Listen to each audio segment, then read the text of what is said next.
के लिए बिल्कुल भी मुश्किल नहीं होगा। ठीक है, बाकी हम कोशिश करते हैं यहाँ पर लेंस को समझने के लिए।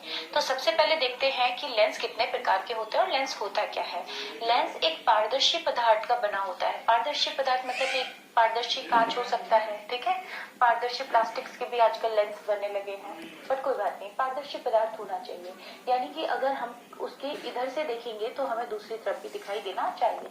सिंपल सा उदाहरण है, जो आपके चश्मे होते हैं, तो चश्मे में जो लगा होता है वो भी लेंस होता है। हमारी आंखों में जो पारदर्शी पदार्थ होता है जिससे रोशनी हमारे रेटिना तक पड़ती है, वो भी हमारे लेंस होते हैं। तो लेंस क्या होता है, लेंस की क्या खास बात होती है? लेंस की खास बात ये होती है कि लेंस की जो सतह होती है ना, वो वक्र होनी चाहिए। ये दोनों तरफ से वक्र हो सकती है, ठीक है, या ये एक तरफ से वक्र हो सकती है, एक तरफ से फ्लैट हो सकती है, समतल, या फिर ये कुछ इस तरीके से वक्र हो सकती है, ये किसी भी तरीके से हो सकती है, ठीक है। तो ये सारे हमारे लेंस के प्रकार होते हैं। लेंस कैसा भी हो सकता है, बस पारदर्शी होना चाहिए। ये वाला जो लेंस होता है इसे कहा जाता है उत्तल लेंस, इसे कहा जाता है अवतल लेंस, ठीक है। बीच वाले जो भी है उनके बारे में हमें स्टडी नहीं करनी, बस आपको इतना पता था कि वो भी लेंस होते हैं। तो ये हो गया हमारा उत्तल लेंस, ये हो गया हमारा अवतल लेंस, जिन दोनों के बारे में हमें अभी स्टडी करनी है। अब आप नोटिस कीजिए कि अगर ये जैसे लाइन, ये जो वक्र बना हुआ है, अगर मैं इसे कंप्लीट कर दूं तो कहीं ना कहीं ये एक मेरा गोला बन जाएगा, ठीक है। और इधर वाले हिस्से को भी अगर मैं कंप्लीट कर दूं तो ये भी मेरा एक गोला बन जाएगा, इस तरीके से जाके एक गोला बन जाएगा, है ना। तो कहीं ना कहीं ये लेंस की जो सतह होती है, वक्राकार सतह होती है, वो किसी गोले का हिस्सा होती है, स्फीयर का हिस्सा होती है, ठीक है। अब मान लेते हैं, मैं थोड़ी देर के लिए इसको हटा देती हूँ ताकि हमें कुछ और चीजें भी समझ में आ जाए। ये लीजिए, मैंने इसको कंप्लीट कर दिया, ठीक है। तो ये जो हमारा लेंस होता है वो किसी न किसी गोले का हिस्सा होता है। तो क्या होता है, इस अगर ये गोला है तो इस गोले का एक केंद्र होगा, ठीक है। अगर ये गोला है तो इस गोले का एक केंद्र होगा, उस केंद्र को कहा जाता है वक्रता केंद्र। क्या कहा जाता है? वक्रता केंद्र, ठीक है। अब क्या होता है, एक होता है फोकस। फोकस क्या होता है, जब प्रकाश की किरणें इस लेंस पर पड़ती हैं, जब प्रकाश की किरणें इस लेंस पर पड़ती हैं तो वो एक बिंदु की ओर मुड़ जाती हैं, ठीक है। अभी ज्यादा नहीं भी समझ में आता है तो कोई बात नहीं, जब इमेज फॉर्मेशन देखेंगे तो आपको समझ आएगा। सुन लीजिए कि जब प्रकाश की किरणें इस लेंस पर पड़ती हैं तो वो एक बिंदु की ओर मुड़ जाती हैं, वो बिंदु आपका फोकस कहलाता है, ठीक है। तो एक हमारे पास टर्म आने वाली है फोकस। अब गौर करने वाली बात यह है कि जब ये लेंस हम पढ़ेंगे तो हमारे पास एक नहीं बल्कि दो फोकस होंगे। क्यों? क्योंकि हमारे पास दो गोले हैं तो दो वक्रता केंद्र है, दो वक्रता केंद्र है। और सिमिलरली इन दोनों वक्रता केंद्र को अगर मैं जोड़ दूं तो यहाँ पे हमारे पास दो फोकस भी आ जाएंगे, ठीक है।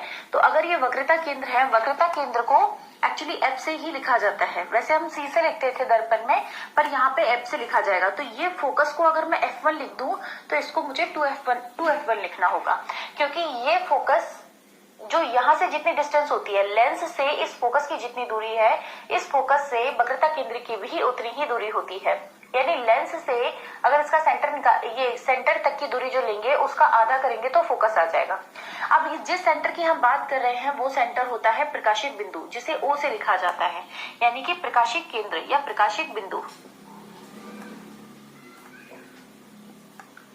प्रकाशिक बिंदु ये होता है सेंटर वाला, ये होता है आपका F2 और ये होता है 2F2। देखिए अगर ये आपको नहीं भी ज्यादा समझ में आ रहा है तो कोई बात नहीं, क्योंकि ये एग्जाम में नहीं पूछा जाता और ये धीरे धीरे अब दोबारा लर्न हो जाएगा जब हम इमेज फॉर्मेशन करेंगे। इसलिए दूसरी चीज ये है कि ये सिर्फ आप नाम ध्यान रख लें, बाकी ये कैसे बनाना है वो सब आप मेरे ऊपर छोड़ दें। इनकी डेफिनेशन एग्जाम में नहीं पूछी जाती, आपसे इमेज फॉर्मेशन ही पूछा जाएगा, वो अभी हम देखते हैं। अगर आपको बस ये इतना याद रह जाता है कि सेंटर में होता है O, यहाँ पे दो फोकस होते हैं F1 और F2, और इन फोकस से जस्ट थोड़ी दूर होता है 2F1 और इधर होता है 2F2, जिन्हें कहा जाता है वक्रता केंद्र, ठीक है। अब क्या करना है हमको, ये सेम चीज होती है अवतल दर्पण में भी, दोनों में अवतल लेंस में दोनों में सेम होता है। अब हम देखेंगे कि इससे इमेज की फॉर्मेशन कैसे करेंगे।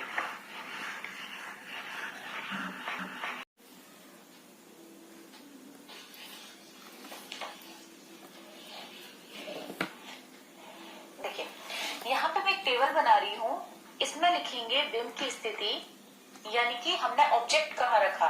ऑब्जेक्ट का मतलब होता है कि जिस वस्तु का हमें इमेज बनाना है। यहाँ पे हम लिखेंगे प्रतिबिंब, यानी जो हमारा आंसर आया या हमारी इमेज बनी वो कहाँ पर बनी। यहाँ पे लिखेंगे स्वरूप। स्वरूप का मतलब होता है वो कैसा होगा, उल्टा होगा, सीधा होगा, एंड सो ऑन। और यहाँ पे लिखेंगे आकार। आई होप कि आपको दिख रहा होगा। मैं थोड़ा और इनको शिफ्ट कर देती हूँ। प्रतिबिंब, स्वरूप एंड आकार। ठीक है, अब क्या करना है, देखिए हम साथ साथ इमेज बनाएंगे और साथ साथ उनके आंसर्स लिखेंगे। सबसे पहले मैं आपको दो बनाने बताती हूँ। अगर आप किसी भी चीज को अनंत पर रखते हैं, किसी भी चीज को अनंत पर रखते हैं तो प्रतिबिंब बनता है आपका फोकस पर, और अगर आप किसी वस्तु को फोकस पर रखते हैं तो प्रतिबिंब बनता है अनंत पर। ठीक है, ये जस्ट ऑपोजिट है। आप किसी वस्तु को अनंत पर रखेंगे तो फोकस पर बनेगा, फोकस पर रखेंगे तो अनंत पर बनेगा। बनाकर देखते हैं। देखिए, सपोज करते हैं मैंने ये मेरा लेंस बनाया। अभी मैं आपको ये भी बताऊंगी कि आपको एग्जाम में ये कैसे बनाना है। जब आप ये बनाएंगे तो कोशिश कीजिए या तो आप उसका सेट स्क्वायर का यूज कर लीजिए। उससे आपका जो जहां पे रखकर, जिस प्रकार से जैसे आपने ये एक लेग रखा और आपने सेट स्क्वायर का यानी प्रकार का यूज करते हुए आपने इस तरीके से घुमाया, तो जहां पर आपने ये रखा है वहां पर आपका 2f हो जाएगा। 2f मतलब वक्रता केंद्र। इससे आपको क्या सुविधा होगी कि आपका चित्र गलत नहीं होगा। तो आपने ये इस तरीके से बना लिया। एक लाइन बना दीजिए, ये लीजिए। थोड़ा टेढ़ा है बट कोई बात नहीं, आप सीधे स्केल से बना लीजिएगा। अब क्या किया कि आपने यहाँ पे रखा और इसको घुमाया, तो ये आपका हो गया 2f, ये आपका हो गया f, ये आपका हो जाएगा f2 और इधर हो जाएगा आपका 2f2। ठीक है, अब पहला है जब हमारी किरणें अनंत से आती हैं तो आप अनंत से किरणों को लाएंगे तो बिल्कुल सीधी आएगी वो। ये लीजिए, यहाँ पे आप इस तरीके से डॉटेड लाइन भी बना सकते हैं, इससे आपको मदद हो जाएगी। ये लीजिए, जब आप किरणें अनंत से लाते हैं, देखिए मैं यहाँ पे आपको ये नहीं बताऊंगी कि आपका इमेज ऐसा ही बनेगा। आप इसके हिसाब से अपना बनाइए। अपने हिसाब से कैसे बनाएंगे कि अगर आपने अनंत पे रखा तो आपको फोकस पर ही बनाना है, चाहे उसके लिए आपको थोड़ी चीटिंग करनी पड़े। आप अनंत से किरणें लाए हैं, आपको पता है कि फोकस पर ही बनेगा, तो मैं जान करके इन लाइनों को फोकस से ही गुजारूंगी।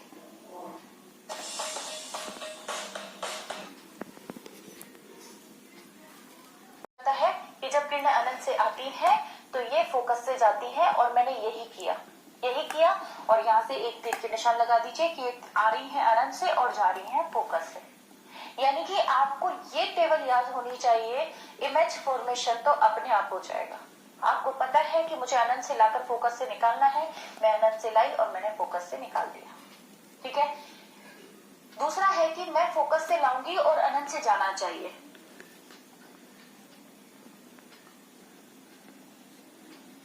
इंपॉर्टेंट ये नहीं है कि आपके चित्र सही बन रहे हैं या नहीं, इंपॉर्टेंट ये है कि आपने कहाँ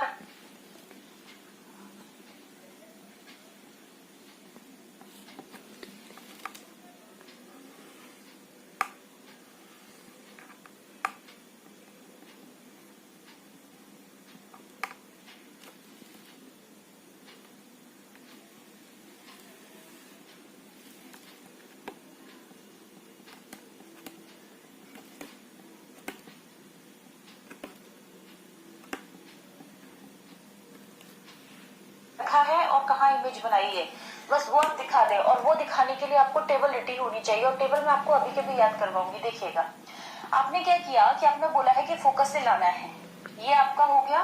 मैं बार बार नोटिफिकेशंस नहीं लिखूंगी कि कौन सी चीज कहाँ पर है। ये F1 है, ये 2F1 है, अगेन यहाँ पे F1 आ जाएगा, F2 आ जाएगा और यहाँ पे 2F2 आ जाएगा। आप फोकस पर रखने वाले हैं अपनी वस्तु को, मैंने ये फोकस पर रख दी अपनी वस्तु को। मेरे को बोला गया है कि इसे अनंत पर लेकर जाना है। ठीक है, इसे कहाँ लेकर जाना है, अनंत पर। तो मैंने क्या किया, यहाँ से प्रकाश की किरण ये डॉट डॉट बना दो, सीधी गई।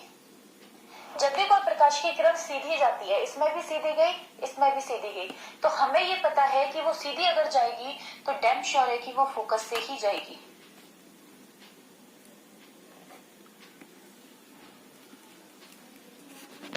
ये लीजिए, ठीक है। और हमें ये भी पता है कि जब प्रकाश की किरण प्रकाशित केंद्र से जाती है, जब प्रकाश की किरण ऑप्टिकल सेंटर यानी कि प्रकाशित केंद्र से जाती है तो वो मुड़ती नहीं है। तो मैंने ये क्या किया,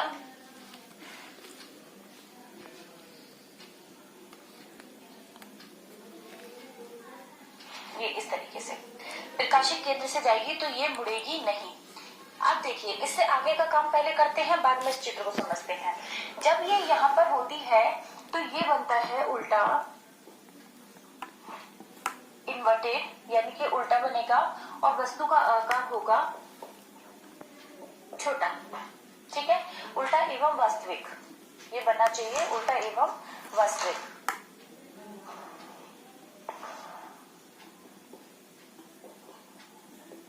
वास्तविक का मतलब क्या होता है पहले वो समझिए। वास्तविक का मतलब होता है जो भी चीज इस तरफ बने, ठीक है। जो राइट साइड में जो भी चीज बनेगी वो वास्तविक होती है, राइट साइड में जो भी इमेज बनेगी वो वास्तविक होती है, लेफ्ट साइड में जो भी इमेज बनती है वो आभासी होती है। यानी कि यहाँ से यहाँ तक जब हम पढ़ रहे हैं तो सारे आंसर्स जो आएंगे ना वो सेम आएंगे, यहाँ भी अभी हमने बीच की लाइन लिखी नहीं है, पर जो भी आंसर्स आएंगे वो आपकी यही आने वाले हैं, ठीक है। बीच में 3 लाइनें और लिखेंगे।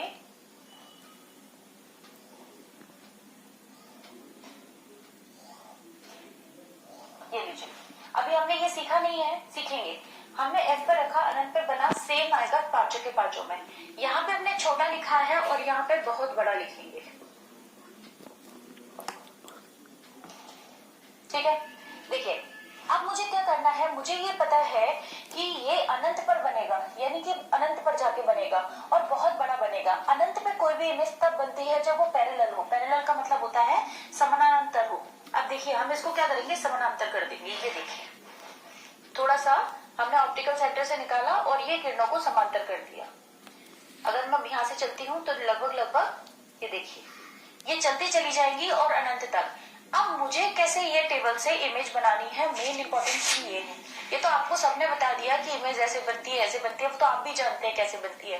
बात यह है कि हम इस टेबल से इसको जब बनाएंगे तो हमें एग्जाम में कैसे परफॉर्म करनी है।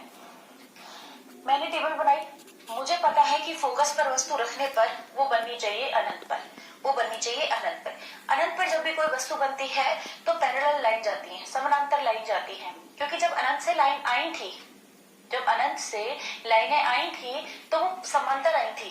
देखिए, समानांतर आई थी, तो जब अनंत पर जाएंगी तो कैसी जाना चाहिए, समानांतर जाना चाहिए। तो मैंने ये समानांतर कर दिया है। आप क्या करें, अगर आपको लगता है कि आपकी लाइन समांतर नहीं हो रही है तो आप छोटी लाइन बना दें। ये लीजिए, इतने दिखाए ना, एग्जामिनर को पता नहीं चलना चाहिए, ठीक है। आपने क्या किया, ऑप्टिकल सेंटर से निकाला, ये देखिए समानांतर जा रही है, इनफ है। यानी कि आपको पता होना चाहिए आपको क्या करना है, बाकी चीजें तो थोड़ा बहुत इधर उधर तो हो ही जाती हैं, ठीक है। तो हमने ये बना दिया F2। अब आपको याद हो गया कि अनंत पर रखा तो F पर, F पर रखा तो अनंत पर। ये हमेशा वास्तविक और उल्टा ही होगा, ये छोटा होगा और ये बहुत बड़ा होगा। ये छोटा क्यों है, क्योंकि बस इतना सा ही बना है, ये इतना सा, बाकी तो किरणें।